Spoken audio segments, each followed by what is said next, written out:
Hello, শীতের দুপুরে এতক্ষণ ধরে রোদটা পেলাম, এখন লাঞ্চের সময় এখন, তাই সবাই মিলে লাঞ্চ করছে, দেখাচ্ছি তোমাদেরকে, দাঁড়াও।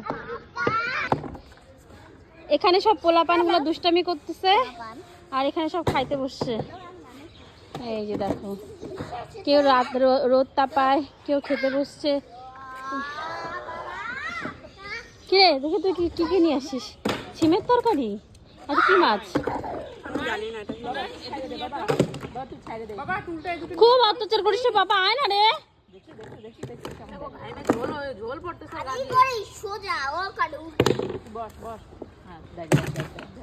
খুব বাবা করুক, তুই যাতে উঠাবি আরো বেশি করে করবে, উঠাইস না।